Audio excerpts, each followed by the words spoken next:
yo me gava mo jini me ma go fia ofufula anye ox aba ne le ko mo fula ya nyu telegram enyo ya tap ne le jeme ko le fila on lo be no ka tap le jeme le fi e pe da de tap e ma ne le popo fia be ga telegram ji ya na ti wan duile ta ne telegram la si download telegram e ke ma na calling ke le video ate plus su be oche na no ga ya pop e ga ne le popo le moji fifula ma de ko de nyu account me afia wale na ti wan de gba ne be ya de fi ya o de le ba tenyima e gare onko egade onko nye ya cryptocurrency onye elabe ADB maga block elabe ADB alo Ghana Commercial Bank ihe ame obono ba subscribe de yite ta elegade na me webe na me ono ba tap indirectly subscribing to cryptocurrency. Telegram ji ya na wele play wonuka o ID Ghana ID Togo ID fm penya glomere tap explain update in our ya glomere na fufula ega ma de code your account man mafia wonene la account ame mazi ji la fi eke ma obe nene me dibe ma de la ni ma glomere ma de ofeti tane ma de ofeti de ko mazi maximum ega fete le account meti nwo le ma gba egbe pe nkeke ma alo ma gba le consider me ke ma mazi withdraw mia menene le popo mia menene yo le gadere mia woni ale jeme le fima ne po ekpe dade mia menene yo ne po le moji fifula re atwan to video akpo emire mi subo mia me yo mi le hia me mi le billion kula na de 7 billion kula jibo vo mia me yo ame kuyo yata ega yo le jojo na mi le me ga fi yo me ga ko ebe ga gbegble yo lo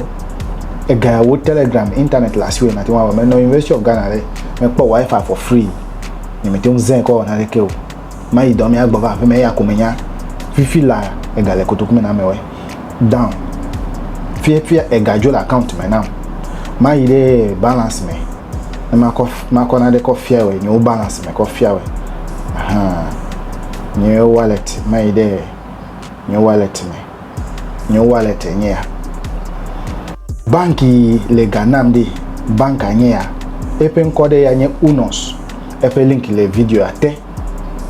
unos de anye am ole jajale fi ele pole fi mepo jejajira hade ovo ole ga na mi ko dare press su be ne yo list de mia jire wa trozu gade kutokume na mi sero nemi le nu jira le nu fle le account emede o mi ma hefe ego mi ho e doji se mi anka jise ta mi o ma hefe ya glomele na we